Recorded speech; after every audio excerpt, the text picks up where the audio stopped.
The air in the main workshop of Beverly Hills Motor Works was cool and sterile, smelling faintly of German leather cleaner, high-octane, gasoline, and money. So much money. It was less a garage and more a temple, a climate-controlled sanctuary where the gods of internal combustion were worshipped. Sunlight filtered through massive, tinted glass walls, glinted off the polished curves of automotive deities. A blood-red Lamborghini Aventador, a menacingly black Rolls-Royce Cullinan, a classic silver Aston Martin DB5 that seemed to hum with the ghosts of spies and movie stars.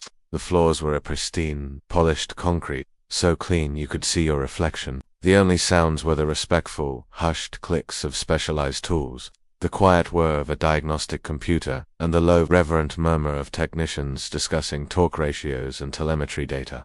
This was Richard Sterling's church, and he was its most pious and most obnoxious parishioner. "You really believe I would let someone like you touch my $500,000 Portofino?" The question, delivered between peals of derisive, braying laughter, shattered the workshop's cathedral-like quiet. It was a sound that didn't belong here, a crude, ugly noise that made the other patrons and mechanics flinch as if a gargoyle had just spat on the altar. Every head turned. Richard Sterling, CEO of Sterling Tech, and a man whose ego was considerably larger than his company's market cap, stood with his hands on his hips, pointing a manicured finger at Jasmine Carter. The other mechanics, men in crisp, gray uniforms with the Ferrari prancing horse embroidered over their hearts, exchanged uncomfortable glances. Some suddenly found a bolt on the floor that required their immediate and intense scrutiny. Others busied themselves organizing tools that were already perfectly organized. Mike, the shop manager, a man whose permanent expression was one of harried apology, looked like he wanted the floor to swallow him whole. Jasmine Carter simply stood there. At 28, she had a stillness about her that was both unnerving and deeply compelling. Her hands, calloused and strong, were crossed over her chest, her posture relaxed but rooted. She watched Richard's performance with the detached curiosity of an anthropologist, observing a particularly baffling tribal ritual. This was not a new scene for her.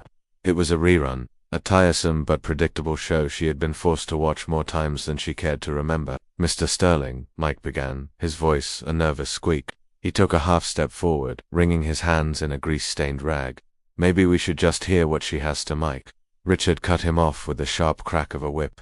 His voice, accustomed to commanding boardrooms, echoed off the high, vaulted ceilings. "I pay this shop $50,000 a year in maintenance fees. $50,000. I do that to receive professional, world-class service, not to listen to amateur theories from someone who probably learned mechanics by watching YouTube videos in her trailer." Richard's laughter had a particularly venomous quality, the sound of a man who firmly believed his wealth and his race granted him a license to be cruel. He gestured theatrically, playing to the invisible audience of his own self-importance. Jasmine took a slow, deep breath, her nostrils flaring almost imperceptibly.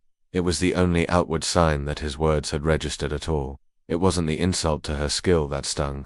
It was the lazy, thoughtless prejudice behind it, the easy assumption that her appearance was the full measure of her worth. Growing up in Watts, a neighborhood in South Los Angeles that the denizens of Beverly Hills only ever saw on the news, she had learned a hard lesson early on. To be taken seriously, her knowledge would need to be 10 times deeper, her skills 10 times sharper than that of any white man in the room, just to be considered half as good. The memory came to her unbidden, sharp and clear as the scent of gasoline. She was 12 years old, lying on her back on a greasy piece of cardboard under her grandfather's prized possession, a 1969 Chevrolet Chevelle SS. The Los Angeles sun beat down on the corrugated iron roof of their makeshift garage, filling the air with the smell of hot metal and sun-baked concrete. Her grandfather, a man whose hands were a roadmap of a life spent working with steel, was patiently pointing out the components of the V8 engine. "Jasmine, baby," his deep, rumbling voice echoed in the enclosed space. "You listen to me now. Engines. They don't lie. They don't see the color of your skin. They don't care where you came from or what kind of house you live in. An engine, it only knows one thing: competence. It only responds to the person who truly understands it. You remember that? Let me guess." Richard continued his performance, circling her now like a hyena sizing up its prey. "You grew up fixing rusty old pickup trucks in your daddy's garage, and now you think you're an expert on high-performance Italian supercars." He let out another bark of laughter.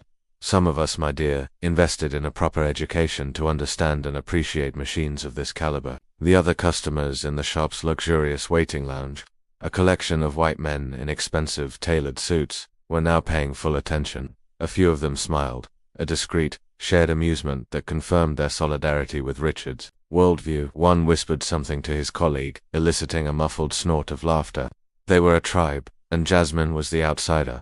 What Richard Sterling, in his monumental arrogance, could not possibly know was the universe of knowledge contained within the woman he was so gleefully mocking. He couldn't know that Jasmine Carter had graduated from the Massachusetts Institute of Technology with a degree in mechanical engineering, summa cum laude. He couldn't know that she had spent 3 years on the elite development team at McLaren Racing's headquarters in Woking, England, working on the bleeding edge of hybrid engine technology.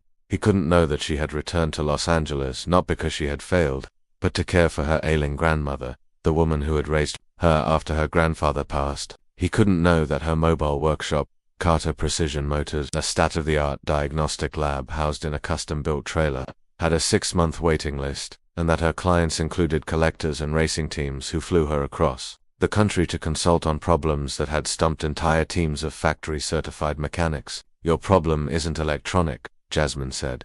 Her voice was soft, but it cut through Richard's laughter like a diamond blade through glass. The sudden calm authority in her tone made him stop mid-chuckle. "It's a harmonic misalignment between the turbocharger and the fuel injection system. The pressure control valve is operating outside its ideal frequency. 5 minutes of a precise manual adjustment, and your Portofino will run better than the day it left the factory in Mar." The technical specificity of her diagnosis was so unexpected, so jarringly confident, that Richard was momentarily stunned into silence. He blinked, his brain struggling to process the information. Then his arrogance reasserted itself, mistaking her expertise for a well-rehearsed bluff. He wiped imaginary tears of laughter from his eyes, clapping his hands slowly in sarcastic applause. "Harmonic desynchronization, pressure control, valve frequency. Did you just make those words up? Did you pull them out of a science fiction novel?" He turned to the assembled technicians, his arms spread wide in a gesture of shared disbelief. "Are you people listening to this? It's mechanical poetry." James, the shop's senior technician, a man in his 50s with a quiet dignity and hands that knew every nut and bolt of a Ferrari V12, cleared his throat awkwardly. He shifted his weight, his expensive, company-issued tools clinking softly in his hands. "Actually, Mr. Sterling," he began, his voice hesitant but firm, "we've cried everything in the official Ferrari service manuals. We've replaced the sensors, recalibrated the onboard computer 3 times. We even had a video conference with an engineer from the factory in Italy. We're stumped." He looked at Jasmine with a dawning, grudging respect. Maybe a second opinion wouldn't be the worst idea. "A second opinion from someone qualified," James Richard snapped, "not from someone who operates out of a trailer parked in some forgotten alley in Watts." He snatched the Ferrari keys from the service counter where Jasmine had placed them, making a great show of avoiding any physical contact with her, as if her poverty might be contagious. He pointed the key fob at Mike. "Get your house in order. And next time, screen who you let in here. An environment like this should be a refuge. Not just anyone should have access." The workshop was plunged into a thick, uncomfortable silence. The only sounds were the gentle hum of the state-of-the-art air conditioning system and the quiet, rhythmic ticking of the oversized Swiss clock on the wall. The tension was a physical presence, a foul taste in the air. Everyone there, from the junior mechanic to the wealthy customer sipping an espresso in the lounge, knew that they had just witnessed something ugly, something deeply unfair. But no one, not a single person, dared to defend Jasmine or challenge. Richard Sterling, his money, and the power it conferred, was a shield that made him untouchable. Jasmine watched Richard stride towards the courtesy Maserati that was waiting for him, his expensive leather shoes clicking an arrogant rhythm on the polished concrete floor. But as she looked at him, there was something in her eyes that the others couldn't quite decipher. It was not resignation. It was not anger. It was the peculiar, serene calm of a grandmaster who sees the entire game laid out before her, who knows, with absolute certainty, the checkmate that is coming 20 moves down the line. "Jasmine, I am so sorry about that." Mike scurried over to her after Richard had disappeared, his face a mess of genuine shame and professional terror. He can be extremely difficult, especially when he's frustrated. "And to be honest, we haven't been able to figure out what's wrong with his Ferrari for 3 weeks now." "Don't worry about it, Mike," Jasmine replied, her voice calm and reassuring. She was already walking toward the massive glass exit doors, her steps measured and confident. Some people need to learn their lessons the hard way. She paused at the door, turning one last time, her gaze sweeping over the faces of the mechanics who had stood by and watched in silence. "When you guys can't fix his problem in the next 2 weeks," she said, her voice carrying a quiet, prophetic certainty, "and when he's finally desperate enough to swallow his pride, my business card will be tucked into the windshield wiper of his broken-down Ferrari. Give me a call then." A few of the younger mechanics snickered at her seemingly impossible prediction, but James, the senior technician, just watched her go, a thoughtful, troubled expression on his face. He, and he alone, had the uneasy feeling that they had all just made a very, very big mistake. No one noticed the small, almost imperceptible smile that touched the corner of Jasmine's mouth as she stepped out into the bright, unforgiving Beverly Hills sun. It was the kind of smile that only exists on the face of someone who has weathered far worse storms than this, and has learned not only to survive, but to command the winds. 3 days passed. 3 days during which Richard Sterling, convinced of his own righteousness, dined out on the story of his encounter with the uppity street mechanic. At the exclusive Polo Lounge, surrounded by his sycophantic peers, he transformed the incident into a stand-up routine, a hilarious anecdote about the absurdity of the lower classes. "You should have seen the look on this girl's face." He laughed, gesturing theatrically with a glass of $1,000 French wine. "She's standing there, covered in grease, telling me my Portofino has a harmonic imbalance. Can you believe the nerve?" He took a delicate sip of his wine, as if someone like that could possibly understand the intricacies of Italian precision engineering. David Thornton, the CEO of a rival tech company and a man who considered Richard a boorish but useful acquaintance, laughed approvingly. "It's astonishing, isn't it? They watch a few videos on YouTube, and suddenly they think they're qualified to do anything. There's no respect for proper education anymore." What Richard couldn't know was that Jasmine had spent her teenage years becoming a ghost in places just like this. At 16, she had won a scholarship to a prestigious summer internship program at a luxury car repair shop in Newport Beach. Every day, she had taken 3 buses to get there, arriving an hour early and leaving an hour late. And while the wealthy owners of the cars discussed their business deals, their tax evasions, and their sordid affairs next to their expensive vehicles, she had learned to be invisible. She had listened. She had learned the language of their power, the casual corruption that financed their ostentatious lives. She had learned that their confidence was often just a fragile shell hiding a deep well of insecurity.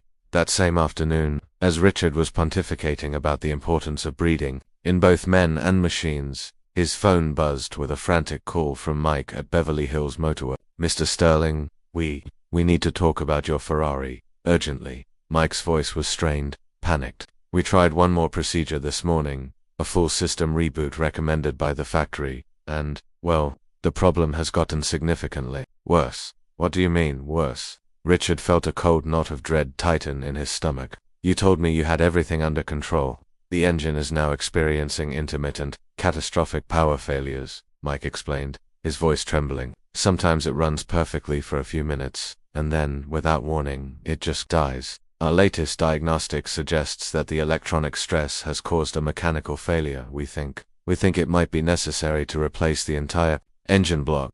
He hesitated, taking a deep breath before delivering the final blow. "Sir, we're talking about a repair that could cost at least $200,000. Richard felt the blood drain from his face. $200,000. To fix a car that's practically brand new.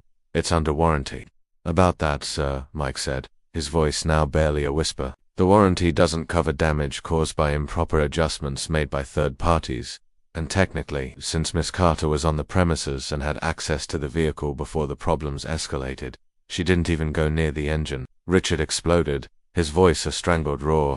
"The woman just looked at the car." "I know that, sir, but legally, for the insurance claim, I have to document that there was an unauthorized consultation. It's protocol." While Richard was grappling with the sickening feeling that he was being backed into a corner, an immaculate McLaren P1, a car so rare and so advanced it looked like a fighter jet for the road, pulled up to modest but impeccably organized workshop in Watts. A woman in her 50s, exuding an aura of effortless power and intelligence, stepped out.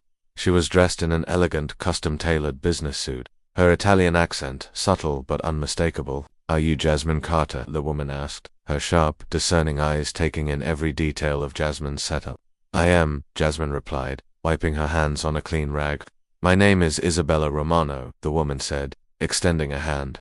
I am Ferrari's Director of Engineering for the West Coast. I was at an automotive engineers conference last week, and I heard a very interesting story about you. Jasmine raised an eyebrow, her curiosity piqued. What kind of story? A colleague, a man who services the cars of some of your quieter clients, mentioned that you diagnosed a harmonic resonance problem in a Portofino just by listening to the engine. He said it was the most remarkable piece of diagnostic intuition he had ever witnessed. Isabella surveyed Jasmine's workshop, her gaze lingering on the advanced diagnostic equipment that was neatly arranged on a workbench. Where did you study engineering?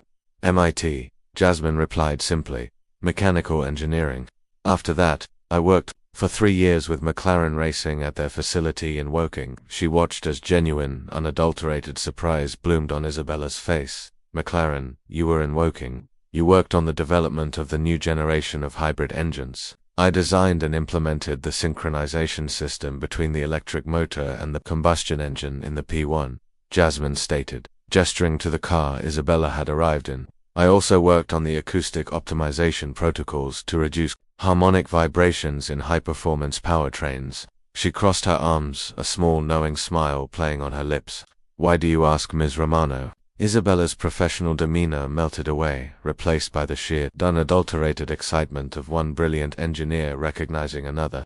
Because the problem you described in that Portofino, she said, her voice now filled with a new urgency. The harmonic misalignment of the pressure control valve. It is a ghost that has been haunting our team in Maranello for 6 months. It's a known defect in a small batch of engines, a flaw in the manufacturing process. It is extremely difficult to diagnose, even with our most specialized, multi-million-dollar equipment. And you, she paused, her eyes wide with a mixture of disbelief and awe, you identified it just by listening. Richard Sterling, meanwhile, was discovering that his humiliation of Jasmine had gone viral. A video recorded discreetly by one of the younger mechanics who was fed up with Richard's constant abuse was now circulating on social media. The caption read, Rich Beverly Hills CEO racially abuses black female mechanic, then begs for help, when she's the only one who can fix his $500,000 Ferrari. The video was a firestorm. Within hours it had tens of thousands of views, and the comments were a torrent of outrage. People were sharing their own stories of prejudice, of being underestimated, of fighting for respect in worlds that were designed to exclude them. Mr. Sterling, his assistant, Jennifer, called, her voice tight with panic. We might need to hire a crisis management firm. Your name is trending, and not in a good way. It's just the internet, Jennifer. Richard snapped, though his own voice betrayed his growing fear. It will all blow over in a few days. But he knew it wouldn't. His company's stock was sensitive to public perception. His government contracts were contingent on a clean corporate image. Back at Jasmine's workshop, Isabella Romano made a proposal that would change Jasmine's life forever. I would like you to take a look at some of our most problematic cases, she said. Not officially, of course. Not at first. As an outside consultant, Jasmine asked, the corner of her mouth twitching. And what would be my official qualification for that? Results, Isabella replied simply, a smile of her own now playing on her lips. At Ferrari, Miss Carter, we do not ultimately care about degrees or resumes. We care about who can solve the problems that others cannot. And your background, your experience, they speak for themselves. That evening, as Jasmine was poring over the highly confidential technical files Isabella had left for her, files that detailed Ferrari's most secret and persistent engineering challenges, she received a call from an unknown number. It was James, the senior technician from Beverly Hills Motor Works. Jasmine, this is James, from the shop. Listen, I know I shouldn't be calling you, but the problem with Sterling's Ferrari, it's gotten a lot worse, and I think. You were right. I think you were right all along. Go on, Jasmine said, her voice calm and even. We've tried everything, James said, his voice heavy with the exhaustion of defeat. Literally everything. We've replaced parts, we've recalibrated systems, we even flew in a specialist from the factory. Nothing works. And now, he hesitated, now we're telling him he needs to replace the entire engine, mostly because we don't know what else to do. Jasmine was silent for a moment, processing the information. And Sterling, how is he taking it? He's desperate, James sighed. The insurance company is fighting him on the warranty because of your visit. And there's this whole thing on the internet now. Listen, Jasmine, I know we didn't. I know how he treated you, but do you really think you can fix it? James, Jasmine said softly, a universe of confidence in her two simple words. I always knew I could fix it. That was never the question. The game was afoot, and Jasmine Carter, the ghost from Watts, was about to teach the kings of Beverly Hills a lesson they would never forget. The call from James had planted a seed, but Jasmine Carter was not a gardener who waited passively for things to grow. She was an engineer. She designed systems, and as Richard Sterling's world began to unravel, Jasmine, in partnership with an increasingly impressed Isabella Romano, began to construct a beautiful, intricate machine of consequence. The first component of this machine was silence. When Mike from Beverly Hills Motor Works called her, his voice a frantic cocktail of desperation and shame, begging her to look at Sterling's car, she was polite but firm. I'm sorry, Mike, but my schedule is fully booked for the next 3 months, she said, knowing full well that her refusal would only amplify the pressure on Richard. Perhaps you should consult the official Ferrari manuals again. The second component was the strategic leak. Isabella, disgusted by Richard's behavior and utterly captivated by Jasmine's talent, began to discreetly feed information to a few trusted journalists in the automotive world. She didn't mention Richard by name, but she spoke of a revolutionary new diagnostic talent on the West Coast, a prodigy with an almost supernatural ability to hear the language of engines, who was on the verge of signing an exclusive deal with a major European manufacturer. The stories, appearing in high-end car blogs and magazines, created a buzz of mystery and anticipation. Who was this phantom genius? Meanwhile, Richard Sterling was living in a fresh hell every day. The video of his tirade was no longer just a viral clip. It had become a cultural touchstone, a meme for corporate arrogance and racism. His face was everywhere. His company, Sterling Tech, which relied heavily on a progressive public image to attract young talent and secure lucrative government contracts, was in freefall. 3 major clients, citing brand incompatibility and concerns about corporate culture, had publicly cancelled their multi-million-dollar contracts. His company's stock had plummeted by 30%. His board of directors, who had once lauded his aggressive business tactics, were now holding emergency meetings and refusing to take his calls. His broken Ferrari, a $500,000 monument to his impotence, sat gathering dust in the corner of the Beverly Hills workshop. The insurance company had officially denied his claim, citing the unauthorized consultation and the potential for third-party induced damage. He was facing a $200,000 repair bill for a car that was, for all intents and purposes, a very expensive paperweight. He was trapped. It was Isabella who devised the final, elegant checkmate. It is time, she announced to Jasmine one afternoon, a predatory glint in her eye. He is desperate. His reputation is in ruins. His prized possession is worthless. Now, we make our move. The plan was simple and brilliant. Isabella, in her official capacity as director of engineering for Ferrari, would call Mike at Beverly Hills Motor. She would inform him that Ferrari headquarters in Manello, having heard about this problematic Portofino, was sending their new, exclusive, and highly sought-after technical consultant to examine the vehicle as a courtesy. The consultant's name would not be mentioned. Mr. Sterling, Mike said over the phone, his voice filled with a reverence that bordered on worship. I have incredible news. Ferrari Corporation themselves have intervened. They are sending a special consultant, their top mind on the West Coast, to look at your car. She is accompanied by an official company representative. Finally, Richard exclaimed, a wave of relief washing over him. Real professionals. When can I be there? I want to meet this person, thank them personally. They'll be there in an hour, Mike said. The consultant has assured me that she can diagnose and resolve the issue today. Richard arrived at Beverly Hills Motor Works with the swagger of a man who believed his luck had finally turned. He strode into the VIP service bay, a gleaming white chamber reserved for the most important clients. His Portofino was on the lift, surrounded by sophisticated diagnostic equipment. 2 female figures were hunched over the open engine bay. One was Isabella Romano, her elegant business suit, a stark contrast to the utilitarian environment. The other, dressed in an immaculate white technician's uniform bearing a small, discreet Ferrari logo, had her back to him. So sorry for the delay, Richard announced, his voice booming with forced bonhomie. I'm Richard Sterling, the owner of this magnificent, if slightly temperamental, machine. The technician in the white uniform turned around slowly. A small, knowing smile played on her lips. It was a smile Richard had seen before. Hello again, Mr. Sterling, Jasmine Carter said.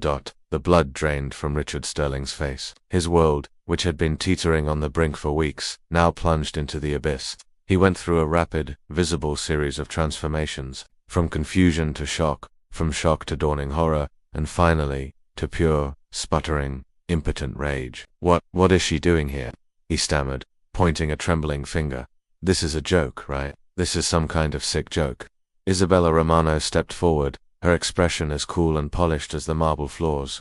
Mr. Sterling, allow me to properly introduce Jasmine Carter, she said, her voice carrying the clear, ringing authority of absolute power. Our new exclusive technical consultant for the West Coast, a graduate of MIT, a former senior development engineer at McLaren Racing, and, as of this morning, a valued member of the official Ferrari Corporation team. That's impossible, Richard sputtered. You can't be serious. I am entirely serious, Isabella continued, her gaze unwavering. Miss Carter has just signed a 5-year $2 million contract with our company. Her revolutionary acoustic diagnostic methods are being licensed by us and will soon be implemented in our service centers worldwide. Richard turned to Mike, his eyes wide with a desperate plea. Mike, tell me this isn't happening. Mike, for the first time in his professional life, did not look away. He stood up straight and met his most important client's gaze. Mr. Sterling, he said, his voice firm. Ferrari Corporation confirms all of her credentials, and, well, she identified the problem with your car in less than 10 minutes. Harmonic desynchronization between the turbo and the injection system, Jasmine said calmly, wiping her clean hands on a towel. Exactly as I diagnosed it the first time. The repair took 15 minutes. A simple valve adjustment. Any competent mechanic could have done it. Richard felt his legs buckle. No, he whispered. It can't be. Test the car, Isabella suggested, holding out the keys. With hands that shook so badly he could barely fit the key into the ignition, Richard started the Ferrari. The sound that erupted from the engine was not the sick, stuttering cough he had grown used to. It was a perfect, harmonious roar, a symphony of power, precision, and performance. It was better than new. How was all he could manage to say. Competence, Jasmine replied, her voice quiet but resonant. The thing you assumed, Mr. Sterling, that someone like me couldn't possibly possess. At that exact moment, Richard's phone began to shriek, a frantic, insistent ringing. It was Jennifer, his assistant, her voice a torrent of panic. Mr. Sterling, where are you? The situation has exploded. The video has over 1 million views, and the press is calling non-stop. What press? Richard asked, but he already knew the answer. Isabella held up her tablet, the screen showing the homepages of CNN, Forbes, and the Wall Street Journal. The headlines were brutal. Ferrari hires black mechanic humiliated by racist CEO, genius, has no to color, the Jasmine Carter story. Executive loses millions after discriminatory video goes viral. My contracts, he muttered, scrolling frantically through his own phone. 3 more of your major corporate partners have terminated their agreements this morning, Isabella commented casually, as if discussing the weather. It seems that public displays of bigotry are not compatible with modern corporate values. James, the senior technician, approached, his face a mixture of shame and awe. Mr. Sterling, he said, I just wanted to apologize. Jasmine was right all along. We should have listened. Listened? Richard finally exploded, the last of his composure, shattering. Listened. You people have ruined my life because of this. Finish the sentence, Jasmine said softly, but her voice was a whip crack that silenced the entire workshop. Go on, Mr. Sterling. Finish the sentence. Show all of these people, and the cameras that are undoubtedly rolling, who you really are. Richard looked round wildly and realized, to his horror, that she was right. Several of the younger mechanics were discreetly filming with their phones. Isabella, he now saw, had her own phone strategically positioned. Sterling tech stock is down another 22% this morning, Jasmine commented, glancing at her own phone. Apparently, investors don't appreciate having a CEO who has become a national symbol of corporate discrimination. Richard sank into a nearby chair, the reality of his situation finally hitting him with the force of a physical blow. In the space of a few weeks, he had gone from being a king in his own world to a reviled social pariah. His prized Ferrari was running perfectly, but his life was a smoking wreck. Why? He asked, his voice broken, pleading. Why are you doing this to me? Jasmine stopped her work and looked at him, not with triumph but with a kind of weary sadness. I haven't done anything to you, Mr. Sterling, she said. You did all of this to yourself. The moment you looked at me and decided that my value as a person was determined by the color of my skin, the moment you chose to humiliate me for your own amusement, you started a chain reaction. This, she gestured around the workshop, at the perfect car, at the watching mechanics, at the news alerts on her phone. This is not my revenge. This is just the harmonic resonance of your own actions, coming back to you. Isabella delivered the final, crushing blow. Ferrari has a zero-tolerance policy for this kind of behavior, she said, her voice devoid of any emotion. We are considering permanently banning customers who demonstrate conduct that is incompatible with our brand's values, and we will be sharing the details of this incident with our partners at Lamborghini, Maserati, and the entire luxury automotive consortium. Richard's phone rang again. It was his board of directors. He answered, his hand trembling, and a cold, formal voice on the other end informed him that an emergency meeting had been called to discuss his immediate termination. Jasmine closed her toolbox with a soft, satisfying click. She walked towards the exit, pausing beside him. "Thank you, Mr. Sterling," she said. "Thank you for giving me the opportunity to prove that competence has no color, no gender, and no zip code. Your Ferrari is running perfectly now, something I could have done for you in 5 minutes, weeks ago. If you had only treated me with the basic dignity you would afford a machine." He watched her leave, flanked by Isabella Romano and a phalanx of adoring Italian engineers. Outside, a CNN news van was parked, its camera crew scrambling to get into position, as the bright lights of the television cameras flashed, illuminating the woman who had become an overnight symbol of resistance against corporate prejudice. Richard Sterling finally understood. He had tried to make her small, to put her in her place, but in doing so he had only revealed his own smallness to the entire world. The engine of justice, he now realized, was a finely tuned machine, and he had just been run over by it.